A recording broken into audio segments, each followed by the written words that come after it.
আমাদের বর্তমান নেতা ডক্টর ইউনূস উনি সব রাজনৈতিক নেতৃবৃন্দদেরকে ডেকেছেন একটা ইস্যুকে কেন্দ্র করে।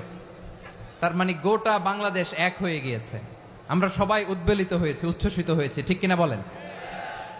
রাজনৈতিক নেতাদেরকে ডেকেছেন উনি, আমরা এক হয়েছি। এরপরে ধর্মীয় অঙ্গনের যে লিডাররা, বিভিন্ন ধর্মের, শুধু মুসলিম না, সবাইকে ডেকেছেন, আমরা ঐক্যবদ্ধ হয়েছি। এটাকে বলে ন্যাশনাল ইউনিটি, জাতীয় ঐক্য।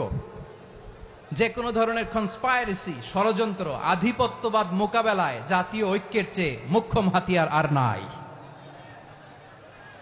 আমাদের একটা প্রতিবেশী দেশ আছে, আমরা আমাদের দেশ নিয়ে যত ভাবি তারা তার চেয়ে বেশি ভাবে। কথা বুঝতেছেন না? আরো ভেঙে বলতে হবে। হ্যাঁ, আমরা আমাদের দেশ নিয়ে যত উদ্বিগ্ন, এদের আরো টেনশন বেশি। বলেন, আমাদের দেশে শান্তি আছে না নাই? আমরা হিন্দু মুসলিমে কখনো দাঙ্গা লাগে? আসতে বলেন, কেন লাগে? ওদের পূজা পর্বণে আমাদের মাদ্রাসার ছেলেরা যে পাহারা দেয়, চিল্লায় বলেন ঠিক কিনা? আমাদের তাফসির মাহফিলের সময় ওরা ডিস্টার্ব করেন, ঢোল বাজায় না। ওদের পূজা পর্বণের সময় আমাদের তাফসির মাহফিলের ডেট হলে আমরা চেঞ্জ করে দেই। সুবহানাল্লাহ, কি সাম্প্রদায়িক সম্প্রীতির রোল মডেল। আর ওই বাংলাদেশের ব্যাপারে তারা অনেক ডিসইনফরমেশন ছড়াচ্ছিল। ভারতের অনেকগুলো গণমাধ্যম, আমি জেনারেলাইজ করব না, আমাদের প্রতিবেশী দেশের সব গণমাধ্যমকে আমি দোষ দিতে চাই না, অনেকগুলো গণমাধ্যম তারা ডিসইনফরমেশন শেয়ার করেছে।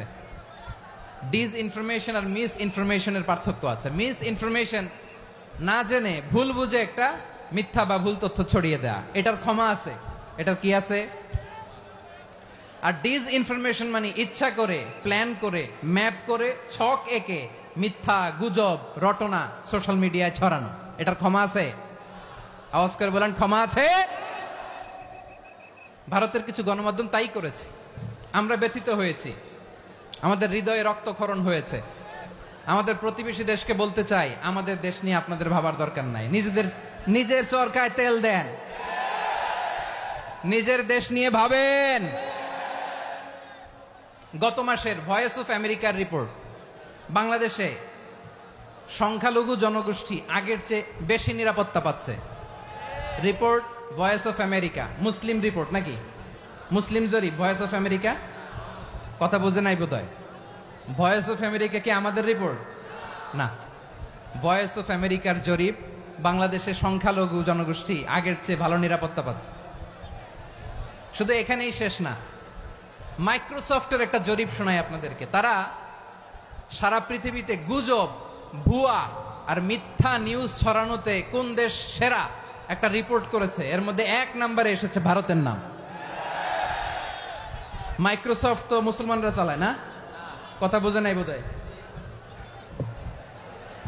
প্রতিবেশী দেশকে বলবো, আপনারা নিজের চরকায় তেল দেন, আপনারাও শান্তিতে থাকেন, আমাদেরকেও শান্তিতে থাকতে দেন।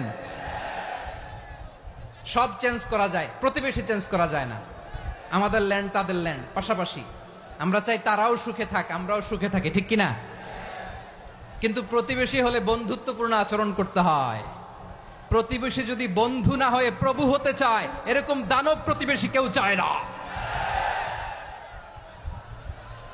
ভারত যদি বন্ধুত্ব উপহার দেয়, আমরাও বন্ধুত্ব দিব, কি বলেন? তারা যদি বন্ধু সুলভ আচরণ করে, আমরাও বন্ধুত্ব উপহার দেব। কারণ আমাদের পররাষ্ট্র নীতি হচ্ছে সবার সাথে বন্ধুত্ব, কারো সাথে বৈরিতা নয়। আলহামদুলিল্লাহ বলেন, কত চমৎকার পলিসি আমাদের। আমরা নির্বিবাদী, আমরা বাংলাদেশিরা শান্তিকামী, we are proud of that. এজন্য আমরা গর্ববোধ করি। আমাদের পররাষ্ট্র নীতি সবার সাথে বন্ধুত্ব, কারোর সাথে শত্রুতা নয়। তাই প্রতিবেশী দেশকে বলবো, আমার ভাইয়েরা, আপনারাও আমাদের ভাই, বন্ধুত্ব দিলে বন্ধুত্ব পাবেন। বন্ধুত্ব ইজ ওয়েলকাম, দাদাগিরি নয়। বন্ধুত্ব ওয়েলকাম, দাদাগিরি নয়, লাউড এন্ড ক্লিয়ার। ভারত যদি বন্ধুত্ব দেখায়, বন্ধুত্ব পাবে। কিন্তু ভারত যদি বাংলাদেশে আধিপত্যবাদ বিস্তার করতে চায়, বাংলাদেশের 18 কোটি জনগণ সেটা রুখে দেবে। ভারত যদি গৌর গোবিন্দের ভূমিকায় নামতে চায়, দেশের 18 কোটি মুসলমান শাহজালালের ভূমিকায় নামবে।